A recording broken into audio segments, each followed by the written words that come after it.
por estar. Bienvenido a Radio María. Bueno, buenas tardes a todos los que están viendo del otro lado, de todo el país, me imagino. Bueno, un placer estar acá. Un gustazo. Hermoso. Contanos un poquito, Ignacio, ¿qué es Jóvenes por el Clima?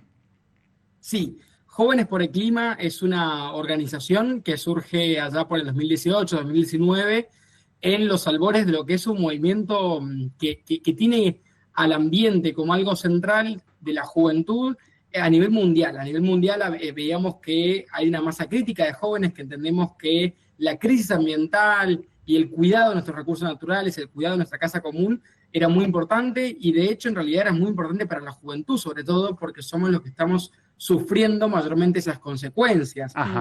Los niveles de desarrollo que tenemos los jóvenes hoy en día no son los mismos que antes, también en parte por la cuestión ambiental. Ajá. Ahora, ese movimiento, digamos, que surgía a nivel internacional, en Argentina dijimos, bueno, le tenemos que dar un cambio, digamos, una vuelta de tuerca, porque no queremos y no creemos que sean las mismas las luchas que tenemos que dar en la Argentina que a nivel internacional. No es la misma la realidad ambiental de Suecia que la de nuestro país, ¿no es cierto? Ah, qué interesante. ¿Cómo es eso? Porque sí, nosotros estuvimos pispeando en la página y hablan de un ambientalismo nacional y regional. Claro, local. Claro. Así es por ahí desentendernos de esa lógica de que el ambientalismo es únicamente mirar y preocuparnos por el oso polar dentro de 100 años, porque muchas veces se retrata así, se retrata a la crisis ambiental como una crisis lejana, tanto en tiempo como en lugar, como que fuera a afectar a Groenlandia dentro de 100 años, como dije ahora. Claro. Ya no, la crisis ambiental es algo que nos está afectando actualmente, afecta, ¿no es cierto?, a nuestras posibilidades de desarrollo y también afecta de manera desigual, eso es muy importante. Claro. Desigual de dos maneras. Uh-huh. Desigual de una manera geopolítica y mundial y desigual de una manera humana, ¿bien? ¿Por qué digo humana? Porque por supuesto que no le afecta de la misma manera a una persona que tiene aire acondicionado en su casa, que vive tranquilo, a una persona que, por ejemplo, tiene que labrar la tierra, que vive en una casa con techo de chapa, digamos. Claro. Y a nivel geopolítico, a nivel global, tampoco le afecta de la misma manera. Siendo un país con un desarrollo basado en, por ejemplo, en tecnología, o un país que tiene una componente industrial muy grande, a un país como la Argentina, que es un país en desarrollo, con unas tasas de pobreza que son muy grandes, y también un país que vive estrictamente del campo, vive, digamos, Claro. tenemos una cartera exportadora muy primarizada. Entonces, ¿cómo no haber un país, tanto como Argentina, que le afecta el cambio climático? Bueno, y por ahí se entiende esto que, bueno, decimos, no, el cambio climático es algo que se tienen que preocupar los países que están más desarrollados, que están más avanzados, que tienen por ahí cuestiones ya arregladas de ciertas, por ejemplo, que son de ciertos factores económicos o sociales. Y la Argentina no. La Argentina primero se tiene que preocupar de la pobreza, de la inflación y demás. Claro. Por supuesto, coincidimos que de los problemas más urgentes que tenemos en la Argentina está la pobreza, está la desigualdad, está la inflación. Pero, ¿qué pasa? Que el cambio climático justamente lo que hace es funcionar como como que profundiza estos problemas, porque si somos un país, por ejemplo, agroexportador, y tenemos crisis hídricas o tenemos sequías que afecten nuestra exportación, bueno, justamente Claro. lo que va a derivar es mayores niveles de inflación y mayores niveles de restricción externa, ¿no? Uh-huh. Claro. Ignacio, hoy como miembro de Jóvenes por el Clima, si tuvieses que realizar una presentación de cuál es hoy la situación climática, ambiental, medioambiental de Argentina, de nuestro país, ¿qué nos podrías decir? ¿Qué rasgos, qué titulares destacarías? Sí, yo creo que a nivel nacional estamos enfrentando hoy en día, la verdad que, bueno, como muchos sectores, estamos enfrentando una lucha que la verdad es que es muy triste porque no tiene que ver con nuestros ideales en sí, lo que deberíamos estar avanzando, digo, no estamos hoy luchando por más, sino que estamos luchando únicamente por mantener ciertos niveles que hemos alcanzado. Claro. Que es muy triste, digo, cuando una lucha se termina siendo, digo, no por ser más ambiciosos y querer Claro. más, sino que es simplemente cuidar lo que hemos alcanzado hasta el momento. ¿Y lo hemos alcanzado de qué manera hasta el momento? Lo hemos alcanzado porque lo que tiene el ambientalismo es que es una lucha muy basada en la ciencia. Acá no es que venimos a hacer teorías y pelear por cosas que no existen, sino que realmente lo primero que hacemos es escuchar a las personas que tienen las bases científicas. Ujú. Digo, ¿en qué se basa nuestra lucha hoy? Bueno, en defender la ley de glaciares. En Ajá. mi caso soy de Mendoza. Mendoza es la segunda provincia con más glaciares censados de la República Argentina y fue una ley que a principios del año pasado se quiso derogar, la ley de glaciares. Lo mismo pasa con la ley de bosques, que también han habido ciertas modificaciones que se querían implementar, pero digo, son leyes muy importantes, y son leyes muy importantes para todos los argentinos, no para los ambientalistas. Claro. Claro. ¿Por qué esto? Porque hay algo que nos olvidamos en la Argentina, que es que el 70% de nuestras tierras son tierras áridas, ¿bien? Por ahí tenemos este mito construido que tiene que ver justamente por donde se asienta la mayoría de la población, la mayoría de las industrias, y bueno, por ahí los complejos productivos que más dinero le dan al país, que están en la pampa húmeda. Sin embargo, el 70% de la Argentina son tierras áridas, Qué buen ¿bien? dato. Entonces, ¿qué pasa? Que en las tierras áridas dependemos profundamente de los glaciares. Si no tenemos glaciares, no tenemos posibilidad de vida en el 70% del país. Y zonas que son muy importantes, zonas de fronteras, la Patagonia también, en que en su gran parte son zonas áridas. Después, por ejemplo, lo que hablamos de la ley de bosques. Yo acá me permito por ahí invitarles a hacer un juego o una experiencia en la audiencia, A que ver. es que puedan abrir su teléfono, vayan a los mapas y usen la función de satélite. Y vayan a la zona de Iguazú, la zona de Misiones. Y van a ver algo que es muy importante y cómo la Argentina ha protegido su patrimonio natural. ¿Por qué? Porque van a ver que se ve perfectamente delineado lo que es la zona de Misiones, con un verde espectacular, y se ve muy fácil la frontera con Brasil y con Paraguay. ¿Por qué? Porque Brasil y Paraguay no protegieron sus bosques. Y digo, son zonas que son naturalmente de selvas, pero que hoy parecen de sabanas. Y la Claro. Argentina sí lo protegió. Claro. Entonces digo, ¿cómo los argentinos no vamos a proteger lo que es bueno? Digo, acá esto ya va para cada uno. Para unos es la creación y la casa común. Bueno, la casa común es para todos, no importa esto, Claro. conversar a la fe, ¿no? Pero para algunos es la creación, para otros tiene que ver con un entorno natural, pero digo, para todos es la casa común, Sí. Sí, ¿no? sí. Esto lo tenemos que entender de esa manera. Ujú. O sea, vos decís, Ignacio, que hoy la cuestión ambiental, bajo tu perspectiva, y es muy interesante lo que decís, es por cuidar que no se deroguen leyes. Así es. Bien. Yo creo que estamos en un momento en donde estamos a la defensa, digamos, estamos ahí Claro. como defendiendo los alcances que hemos logrado. Claro, claro. Después, bueno, mencionaste la casa común, ya lo mencionaste 2 veces. Se están cumpliendo 10 años este año Sí. de que el Papa Francisco hizo pública la encíclica Laudato Si.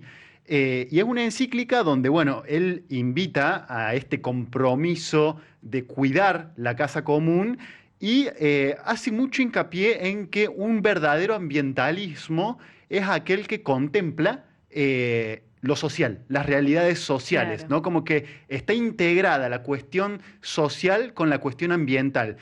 Dijiste recién que desde lo ambiental te preocupa mucho hoy que se están derogando leyes que no tienen que derogarse. Desde lo social, ¿qué estás viendo vos y qué impacto ves que tiene en lo ambiental? O en lo ambiental en lo social. Puede ser de las dos vías.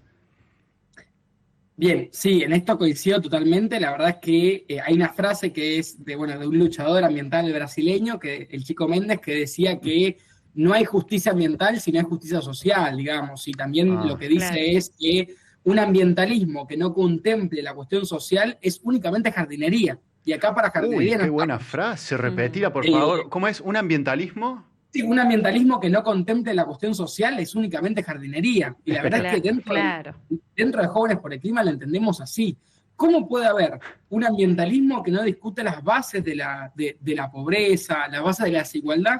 Si en realidad las bases de la desigualdad son las mismas bases que generan los problemas ambientales. Digo, en la Argentina se ve muy bien. Si uno lo que hace es tener los mapas de la pobreza y tener los mapas de la destrucción ambiental y los superpone, se van a dar cuenta que son los mismos. Se Los condice. lugares con mayores tasas de pobreza son los lugares que están ambientalmente más dañados, digamos, que han tenido una extracción de recursos muy grande y que esa extracción de recursos no volcó en dinero, en desarrollo, en progreso para las comunidades, pero sí volcó en que esas comunidades hoy en día tengan que reparar los daños ambientales. Digo, Claro. esto se ve en un montón de lugares, como, digo, ¿cómo puede ser que donde están las mayores industrias, fábricas, por ejemplo, si nos vamos a la zona del Río de la Plata, son zonas que están súper contaminadas y que son súper pobres? ¿Cómo puede ser? Claro. Al final, digo, al final lo único que le queda a esas comunidades son los pasivos ambientales, pero no las riquezas. ¿Qué sería ¿no? un pasivo ambiental para el que está escuchando?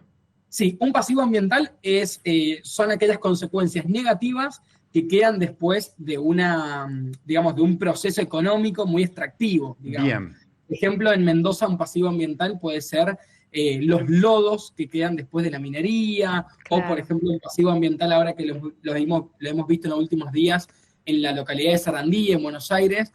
Un pasivo ambiental es ver todos los químicos que quedan en ese río. Claro. Sí. Ignacio, nos decías recién y nos quedamos también con esta expresión, esta idea clave importante, que el ambientalismo sin este compromiso social se reduce a un trabajo de jardín, en querer solo embellecer el paisaje. ¿Cómo ponen esto ustedes en práctica dentro de Jóvenes por el Clima?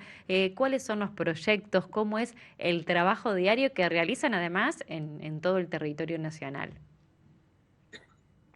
Creo que lo ponemos en práctica pensando y teniendo en cuenta que la Argentina es un país muy diverso, un país también con muchas complejidades en la cuestión social y económica, y no queremos que nuestra agenda esté sola. No nos interesa, digamos, hablar de cuidar los árboles, no nos interesa hablar de, por ejemplo, del reciclaje, no nos importa hablar únicamente de las energías limpias si no lo podemos conectar con la realidad de los argentinos. Digo, Bien. esto es muy complejo, por ejemplo, ir a hablar de energías renovables a una persona que directamente no tiene conexión eléctrica en su casa, ¿no? Claro. Es muy complejo y también incluso me suena hipócrita, digo, es incómodo. No es lo que no es lo que queremos hacer. Entonces, ¿qué queremos hacer? Enseñarle, mostrarle y convencer también a los argentinos que la transición ecológica, una transición a un modelo más verde, a un modelo más sostenible, es también la transición a un modelo que traiga más paz, más desarrollo y más trabajo. Claro. ¿Por qué? Porque yo recién decía que la Argentina es un país muy diverso, ¿no? Y que muchas veces no se entendió de esta manera. ¿Por qué? ¿Cómo puede ser que en este país tan diverso como la Argentina solo tengamos al gas natural como la única manera de provisión de energía? Digo, creyendo que en Mendoza, por ejemplo, es uno de los lugares con las mayores radiaciones solares del mundo. La tierra ¿bien? del buen sol. La tierra del sol y el buen vino, ¿no? Claro. Nos acordamos del vino, pero no del sol.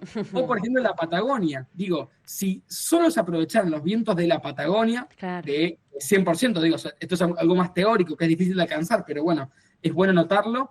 Digo, si aprovecháramos el 100% de los vientos de la Patagonia, podríamos generar 6 veces el total de la producción energética de la Argentina a día de hoy. Claro.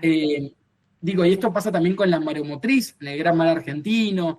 Entonces, yo creo que justamente si hablamos, por ejemplo, de transición energética, que es una de las grandes banderas de Jóvenes por el Clima, bueno, lo que queremos es mostrar que haciendo una transición energética, primero, podemos depender menos de las importaciones de energía de otros países y justamente tener una soberanía energética, y también podemos tener mayor seguridad, porque capaz que alguno recuerda lo que fue el apagón no me acuerdo si fue 2017 o 2018, Sí. en donde tuvimos un apagón en toda la Argentina, Chile, Uruguay, o sea, fue terrible, ¿no? Y eso también tiene que ver con una matriz energética muy concentrada. En Mendoza pasa, y esto lo hablan muchas personas, que cómo puede ser que la materia prima de la energía, digo, el crudo, del petróleo, del gas, se extrae en Mendoza, pero las refinerías, por ejemplo, o digo, las centrales térmicas están en Buenos Aires. Claro. Entonces, tienen que ir hasta allá para volver y pagamos una energía más cara. Entonces, eso es una ineficiencia. Es una ineficiencia. Entonces, digo, atacando el problema ambiental, también estamos atacando problemas económicos y sociales. Claro. Así nos gusta entenderlo. También, por ejemplo, si vamos a algo más social, digo, ¿quiénes son los primeros ambientalistas de nuestro país? Y puedo pensar en los pueblos indígenas, puedo pensar en los Mm, cartoneros y cartoneras, que tienen una gran labor ambiental que nunca nadie la reconoció como tal. Digo, obviamente que los cartoneros y cartoneras hacen su trabajo para ganarse el pan de día a día, no Sí, lo hacen únicamente por una cuestión ambiental, pero tienen una cuestión ambiental que está relacionada a ellos porque son los que hacen el trabajo de diferenciación de residuos que muchos claro, municipios no hacen. sí, Y merecen tener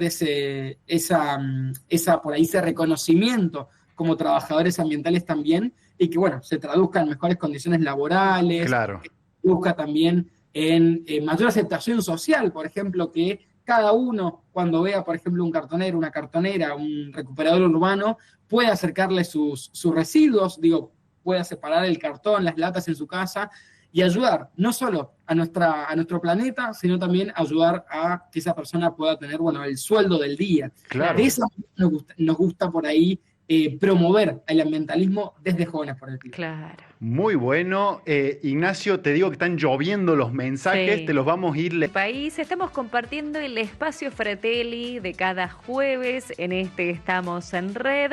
Hoy de la mano de Jóvenes por el Clima, conociendo de qué se trata este compromiso con el medio ambiente, compromiso local Sí, también unido a las realidades ambientales y sociales de nuestro país. Y a propósito, llegan mensajes, agradecimientos, especialmente para Ignacio, quien nos acompaña desde Mendoza. Felicito al joven ambientalista, dice Alejandra.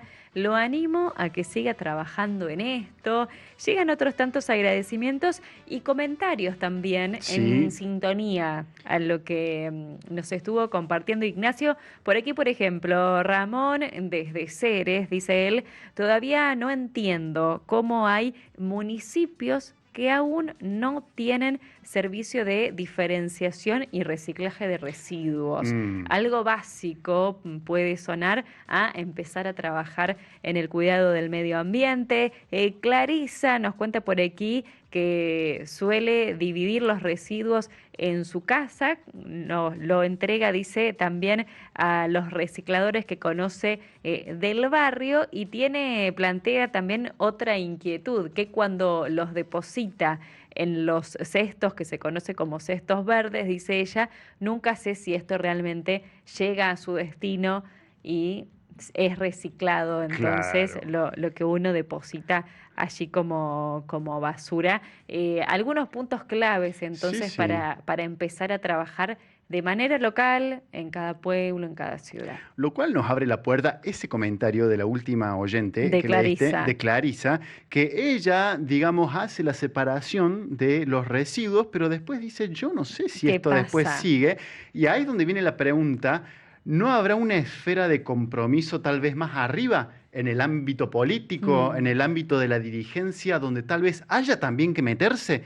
Y ahí es donde mm, decimos, en línea con lo que dice el Papa, tal vez, además del esfuerzo que uno hace en la claro. cotidianeidad, tal vez haga falta una especie de compromiso en una esfera de más arriba, tal vez donde se toman las decisiones políticas, Ujú. donde se toman las grandes decisiones sociales, y ahí es donde está la invitación de Fratelli Tutti, comprometerse en la esfera donde se toman las decisiones, no solamente en la de la cotidianeidad. Y ahí es donde queremos preguntarle a Sí, Nacho, ¿no? ¿Por qué decidió comprometerse? claro. Seguimos la conversación con Ignacio Villarroya de Jóvenes por el Clima.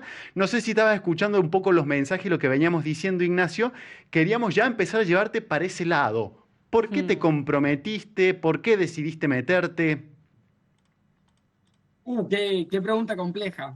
Digo, la verdad es que cuando una persona que tiene cierto compromiso social, digo, más allá de la materia, puede ser de un montón de aristas, en mi caso fue lo ambiental, lo que más me tiene como comprometido, es difícil porque yo creo que la mayoría de personas lo podemos tomar como algo innato, digo, Ujú. algo que no sé dónde está bien el comienzo, me cuesta como distinguir cuál es este comienzo, porque desde que soy muy pequeño siempre me interesó mucho la cuestión ambiental y lo que sí puedo decir es que ha ido cambiando mucho mi mirada a través del tiempo. Ah, Bien al bien. principio, bien al principio yo veía la cuestión ambiental como algo separado, como que yo decía, no, me interesa lo ambiental y listo, ahí termina mi interés.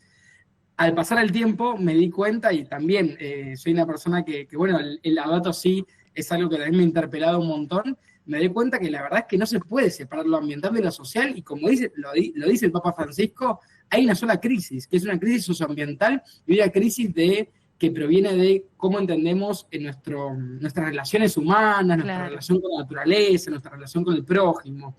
Y sí, donde puedo contar una experiencia personal, es que, bueno, acá en Mendoza tenemos el sistema de acequias, el que ha conocido la provincia seguramente las ha Sí. visto, y capaz que, bueno, hasta algunos se ha caído, porque pasa eso, que uno conoce, Sí. se puede llegar a tener un traspié ahí.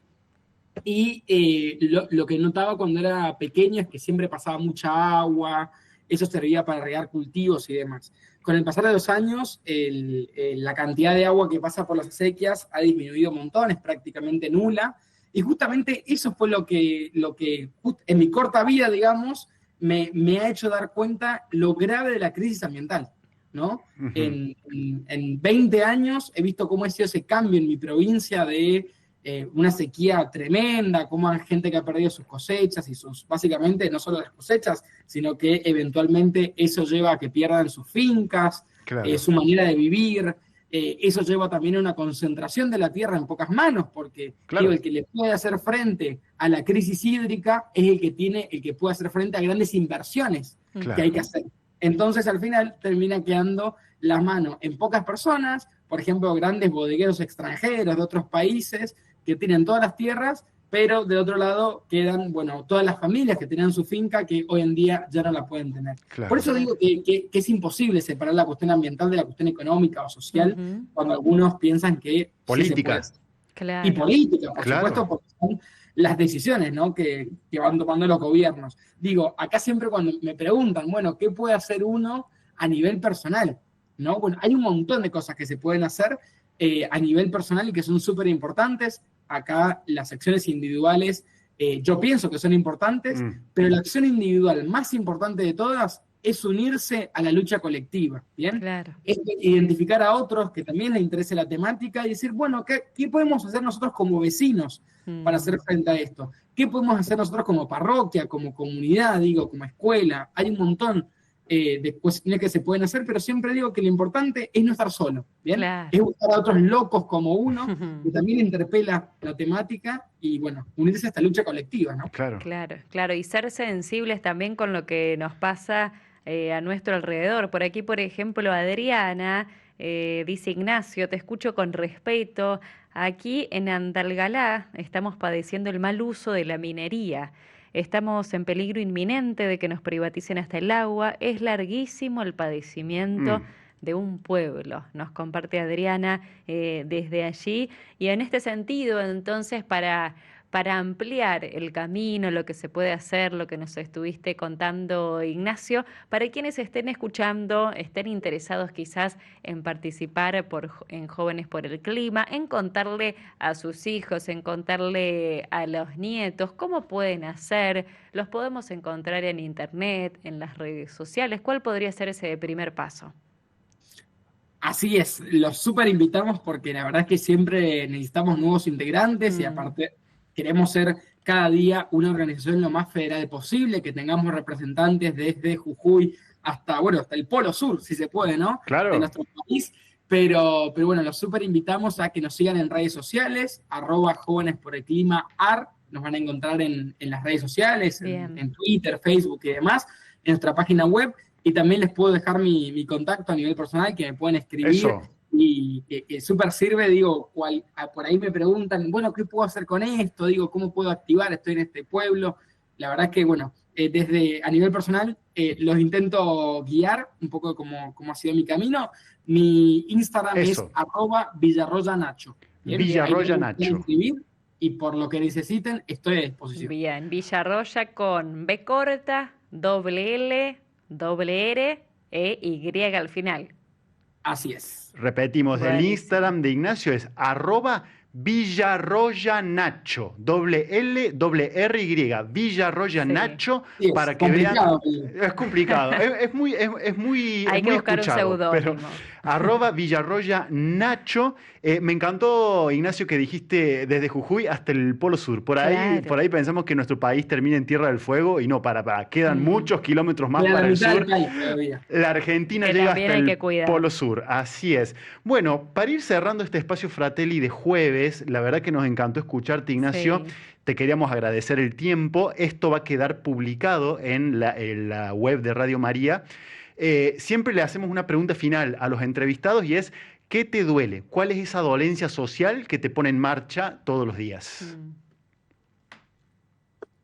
A mí me duele mucho ver el retroceso que hemos tenido en muchas materias, ambiental y social, digo, únicamente en el tiempo de mi vida, digo, Sí, sí. Claro. cómo tuve una infancia, digo, que la verdad es que no me faltó nada, esto lo tengo que agradecer y soy una persona a la que no le faltó nada, pero estoy viendo cada vez más que niños no acceden a las oportunidades que yo sí pude acceder, ¿no? Eso me duele. Que yo, la persona que soy hoy en día, he llegado a ser, ha sido, por supuesto, por un trabajo personal y porque todos sabemos que nadie nos regala nada, pero siempre tenemos que ser conscientes de las oportunidades que hemos tenido y por la posición social que hemos tenido, ¿no? Y me duele que hoy en día hay jóvenes que seguramente tengan las mismas capacidades, las mismas ganas, la misma inteligencia, el mismo coraje, que he tenido yo, pero que lamentablemente no han tenido las oportunidades que yo sí tuve. Claro. Así que eso me duele un montón, tanto a nivel educativo, a nivel de, por ejemplo, soy una persona que ha tenido el tiempo para poder dedicarle a lo ambiental, Claro. porque quizás no he tenido que cartonear, digamos, como hoy sí pasa a muchos niños, y que, bueno, no se van a poder preocupar por esas cuestiones sociales porque están desde la mañana hasta la noche buscándose el peso. Entonces, creo que las personas que sí tenemos la oportunidad y que tenemos por ahí un poco más de tiempo o tenemos por ahí necesidades cubiertas, estaría bueno que seamos conscientes de eso y entonces podamos tomar ese tiempito para, bueno, para luchar por cosas que otras personas no pueden, ¿no? Ser consciente de lo que hemos tenido, puede ser de lo ambiental, puede ser de dar oportunidades, me imagino, deportivas, educativas, digo, hay tantas necesidades, son infinitas, que la verdad es que las personas siempre faltan, ¿no? Obviamente cada uno le da el tiempo y le da el espacio en su vida que puede. Algunas personas se comprometen más, se comprometen desde lo político, otras personas desde lo educativo, o por lo menos brindar el oído a alguien que la está pasando mal. Pero sí, lo que me duele es la falta de oportunidades. Yo creo que en un país tan lindo y tan rico como es la Argentina, la verdad es que me parece una tristeza, me parece que algo que no podemos normalizar. Claro. Digo, me pasa en Mendoza, por ejemplo, que al ser una ciudad que no es tan grande, digo, como las grandes urbes del país, Buenos Aires y demás, en donde estamos empezando a ver muchas personas en la calle, niños que revuelven en la comida, Sí. y me pasa que uno lo termina normalizando. Digo, uno pasa y lo normaliza, dice, bueno, pero ayer vi lo mismo, anteayer también, pero pienso que no siempre ha pasado y no lo tenemos que normalizar. No es normal que haya gente durmiendo en la calle. Claro. No es normal ver niños, digo, y parece una tontera tener que decirlo, pero nos pasa a nivel personal. Sí. Bueno, uno termina mirando para otro lado, ¿no? Por eso tratamos, cada uno desde donde puede, de meternos, de comprometernos, de responder a la llamada del Fratelli Tutti de nuestro querido Papa Francisco y de Laudato Si también en este caso. Nacho, un gustazo, una hermosa nota, te agradecemos esta media horita que nos has dado y bueno, esperamos tenerte de vuelta por acá compartiendo el piso de Radio María una vez más. Un gustazo y está buenísimo que le den pie a las cuestiones ambientales, que son súper importantes y bueno, hay que seguir discutiéndolas. Así que muchísimas gracias por el espacio. Vaya, A vos vaya por el este gran tiempo. abrazo. Chau, chau.